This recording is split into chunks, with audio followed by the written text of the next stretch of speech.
फैसल सुनू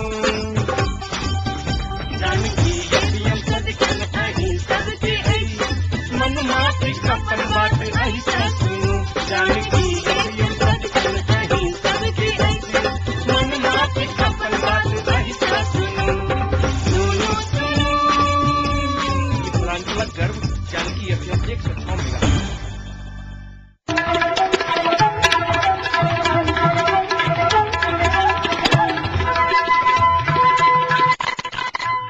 नमस्कार, जानकी एफएम 106 मेगाहर्ट्ज तक जानकी समाचार में अपने के स्वागत है। इस राजन से सुनल जाऊ समाचार। एखनु का मुख्य समाचार।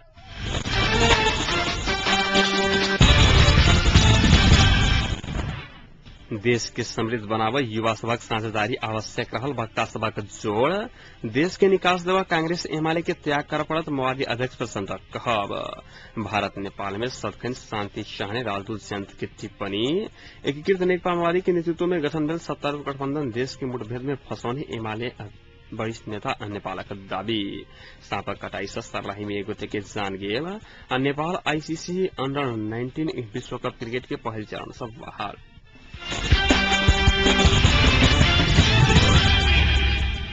देश के समृद्ध बनावा लेल युवा सबक साझेदारी आवश्यक रहल जनकपुर में आई आयोजित एक कार्यक्रम में वक्ता सब जोड़ देने आई। 18 अंतर्राष्ट्रीय युवा दिवस के अवसर पर समृद्धि के लिए युवा साझेदारी विषयक अंतरक्रिया कार्यक्रम में बजित वक्ता सब युवा सब देशक कर्णधार मात्र नहीं ऊर्जावान सेहो रहल कहत युवा के सक्रिय साझेदारी करावा पर जोड़ देने छलखिन। देशक ऊर्जावान युवा सब न्यून मूल्य में अपन श्रम विदेश में बेच रहल कहत ओ सब देश में रोजगारक अवस्था कायम कऽ युवा सबके देश विकास में संलग्न करावा के सुझाव सेहो देने छलखिन।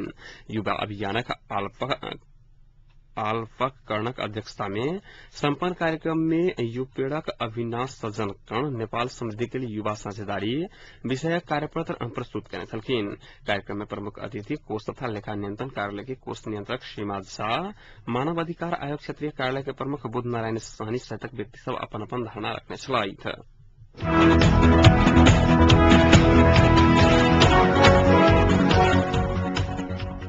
नेपालक लेल भारतीय राजदूत जयंत प्रसाद अपन देश नेपाल में सदैव स्थायी शांति देखत चाहि रहल बतौने छलैथ। 66वां भारतीय स्वतंत्रता दिवस के अवसर पर आई नेपाल भारत मैत्री संघ जिला कार्य समिति काभ्रे सदरमुकाम धुलीखेल में आज नाकेने शुभकामना आदान प्रदान कार्यक्रम के संबोधन करत वो एहन बात बतौने छथि। राजदूत जयंत प्रसाद सब नेपाली मिलकर नेपालक विकास निर्माण में सहभागी होबा समेत आग्रह केने छलखिन। भारत सरकार नेपाली जनता के हित के लेल जे कोनो सहयोग उपलब्ध कराबा समेत तत्पर रहल कहत वो देश विकास के गतिला आधार शांति आ अमन चैन रहल धारणा व्यक्त केने छलखिन।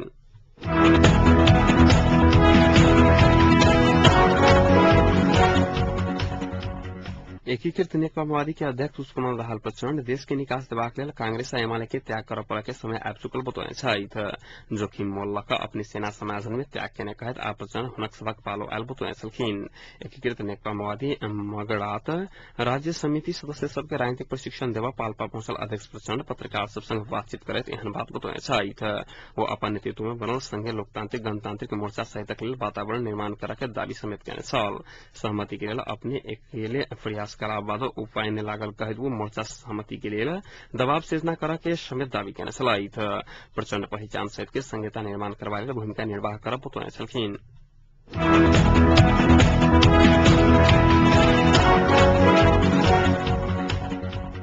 सर्लाही कालिंगजोर गाविस वार्ड नंबर 8 में सांपक कटाई से एक बटे के आई मृत्यु भेल अछि। स्थानीय 50 वर्षीय वाचे बहादुर भुजेल के गहुमन सांप कटला बाद मृत्यु भेल छल। राति 1 बजे सुति रहल समय सांप कटला बाद उपचारक लेल सदरमुकाम मलंगवा ल जायत काल भुजेल के बाथी में मृत्यु भेल स्थानीय जनार्दन खत्री जानकारी देने छथि।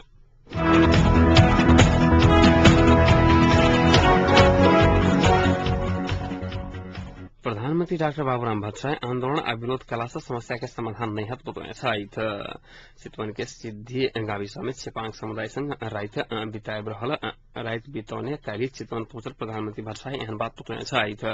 वो आई चेपांग बस्ती में पत्रकार सब संग बातचीत करैत सहमति भेल तऽ अपने राजीनामा देबाक लेल तैयार रहल बतौने छलखिन। वो सहमति के उल्लंघन कऽ कयल जाय वाला कोनो काज अपना के माने नहीं हत बतौने छलखिन। भट्टराय संहिता सहित के संविधान बनाबक लेल तैयार भेल तऽ अपने तत्काले राजीनामा दऽ देब खुलासा केने छलखिन। सहमति में मात्र राजीनामा देव कहित ककरो संग मंगला से राजीनामा नहीं देव उनक कहब छलाइन। प्रधानमंत्री भट्टराई चेपांग सबके बसोबास रहल क्षेत्र के चेपांग स्वायत्त राज्य बनावे के सुझाव देने छलखिन। तहिना आई प्रधानमंत्री भोरे कंकालनी समुदाय वन बिंदेश्वरी माध्यमिक विद्यालय में रहल चेपांग विद्यार्थी कैंसर अस्पताल के भ्रमण करे के संग एकीकृत नेकपा माओवादी के सलाहकार खम सिंह कुंवर के सेहो भेंट केने छलखिन। एम्हर काठमांडू के लेल चलल प्रधानमंत्री भट्टराई के विरोध में भरतपुर विमानस्थल में एमाले निकट युवा संघ कार्यकर्ता सब नाराबाजी करैत प्रदर्शन केने छल। ओ सब प्रधानमंत्री के देखैत प्रदर्शन केने छल। एहि बीच प्रधानमंत्री के कार्य झंडा देखाबे के क्रम में पुलिस हस्तक्षेप केने कहत एमाले निकट युवा संघ चितवन के नारायणगढ़ बाजार बंद करौने छल।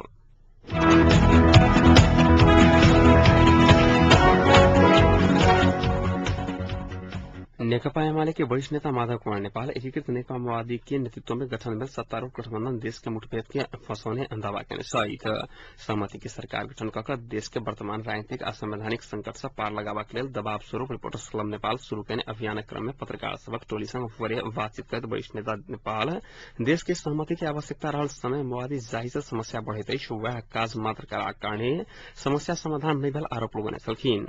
ओ माओवादी के कांग्रेस आ एमाले जेहन स्थापित लोकतांत्रिक पार्टी संग सहमति कऽ देश के निकास देबाक बदला पार्टी विरुद्ध लागि पड़लाक कारणे ऐसा देश खतरनाक अवस्था में पहुंचत हुनक चेतावनी छलाइन। नेता नेपाल माओवादी सहमति के लेल विश्वासक वातावरण बनाबा के बदला गठबंधन बनाकर एमाले आ कांग्रेस के चुनौती दऽ कऽ अविश्वास आ असहमति बढ़ावा के काज करने कहैत देश में खतरनाक अवस्था सृजना भेल बतौने छलखिन।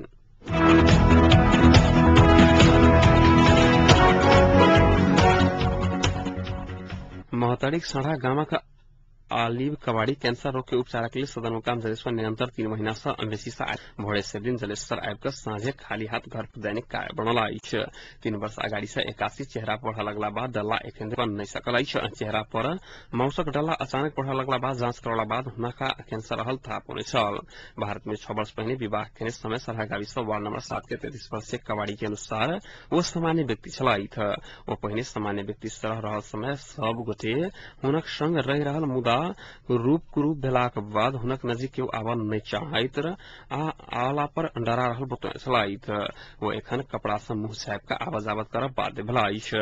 बीतल वर्ष बीमार पड़ला बाद अपन कन्या गमौने कबाड़ी अपन जीवन रक्षाक लेल सदर मुकाम जलेश्वर के जिला प्रशासन, जिला विकास समिति, जिला जन स्वास्थ्य तथा ग्राम विकास समिति सहित कार्यालय समेत दिन पहुंच रहल अछि तऽ एखन धरि कोनो हुनक कहब छलनि।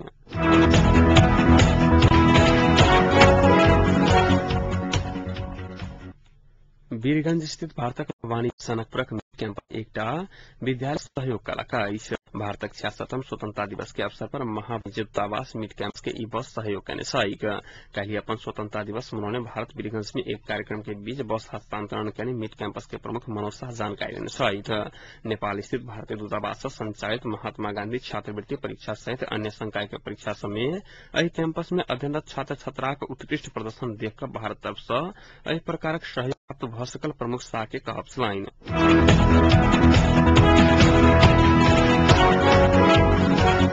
सरकार के नाम पर सड़क निर्माण समिति द्वारा घर तोड़ देलाक बाद मोहतरी जिलाक ब्रह्मपुरा गामक एकटा ग्रामीण पैघ समस्या के सामना करबा पर बाध्य भेल छथि। सड़क विस्तार करब वाला अछि कहैत सड़क निर्माण समिति द्वारा बिना जानकारी घर तोड़ देलाक बाद स्थानीय महेंद्र राउत अपन घर से बेघर होबय के अवस्था में पहुंच चुकल छथि। घरक कोनो सदस्य घर में नहीं रहल अवस्था में समिति द्वारा डोजर लगा कऽ घर तोड़ देवा अन्याय अछि कहैत एखन पड़ोसी के घर में रहि कऽ दिन व्यतीत कर रहल राउत बतौने छथि। गामक सबसे पुरान पक्का के राउतक घर विगत किछु दिन से पहिने गाविस सचिव राम विनय पांडे के नेतृत्व में गठित सड़क निर्माण समिति बिना सूचना तोड़ देने राउत बतौने छथि।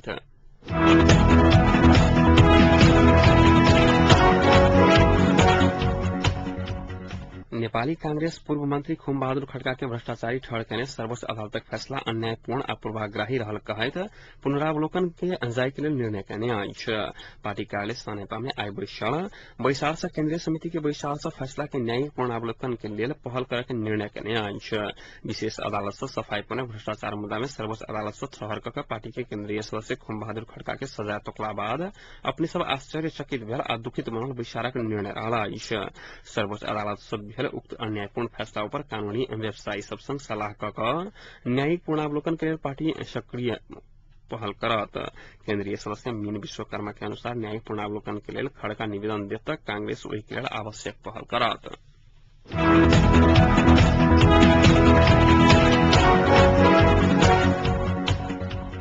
नवलपरासी के घेराकोट में रहल बिकु बचत तथा ऋण सहकारी संस्था देशक सर्वोत्कृष्ट बचत तथा ऋण सहकारी संस्था घोषित भेल। 25वां स्थापना दिवस के अवसर पर काठमांडू के त्रिपुरेश्वर स्थित वर्ल्ड ट्रेड सेंटर में आयोजित घोषणा सभा में नेप्स्कुन आय बिकु के सर्वोत्कृष्ट बचत तथा ऋण सहकारी संस्था के रूप में घोषणा केने आइछ। पहुंच पूंजी संरचना सुशासन भौतिक पूर्वाधार व्यवस्थापन सदस्य संख्या सदस्य संतुष्टि कार्य संपादन आ गैर वित्तीय सेवा सभक आधार पर प्रदान कयल गेल अंक के आधार पर बिकु के देश के सर्वोत्कृष्ट सहकारी के रूप में घोषणा कयल गेल नेप्स्कुन के केंद्रीय अध्यक्ष मीनराज कटेल जानकारी देने छथि। देश परिषद छनौट में पड़ल उत्कृष्ट 4 दर्जन सहकारी सह बिकु सर्वोत्कृष्ट बन सफल भेल कर्नेल के कहब छलनि। 2048 साल में 26 गते स्थापना भेल बिकु बचत तथा ऋण सहकारी संस्था इससे पहिने पश्चिमांचल विकास क्षेत्रक उत्कृष्ट सहकारी संस्था घोषित भेल छल।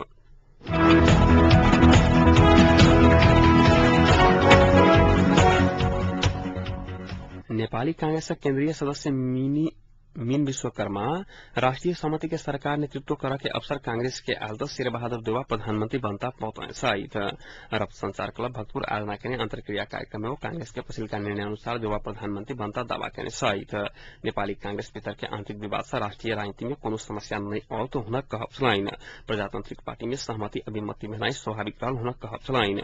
सभापति कोइराला मनोमानी तरीका से एकल निर्णय कऽ पार्टी भीतर व्यक्तिवादी चिंतन हावी करबाक खोज रहल कहैत विश्वकर्मा एहन प्रवृत्ति रहल तऽ केंद्रीय कार्य समिति के ठेकाना लगाए बतौने छलथि।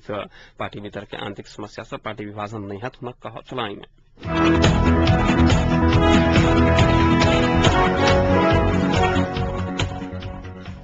नेपाल आईसीसी अंडर 19 विश्वकप क्रिकेट के पहल चरण से बाहर भेल अछि।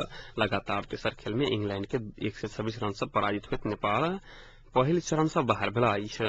275 रनक जवाबी बैटिंग करक लेल उतरल नेपाल 46 ओवर में संपूर्ण विकेट गुमबैत मात्र 148 रन बनाबऽ सफल भेल छल। नेपालक लेल बैट्समैन सुभाष खकुरेल अर्धशतक पार करैत नेपालक लेल सर्वाधिक 55 रन जोड़ने छलखिन तऽ नेपालक लेल सुभाष आ अंसारी 67 रनक साझेदारी देने छलखिन। अंसारी 36 रन बनौने छलथि। एम्हर राहुल विश्वकर्मा 20, प्रदीप एरी 25, फैजुल रहमान 10 रन बनौने छलथि तऽ राजेश पुलामी आ भुवन कार्की 1-1 रन बनाकऽ आउट भऽ गेलै तऽ बाकी रहल बैट्समैन खाता समेत खोलऽ नहि सकलथि।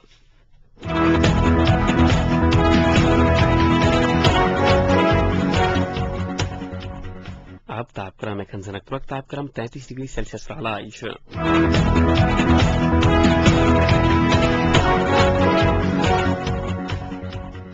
प्रमुख समाचार अंत में पुनः एक बेर फिर से।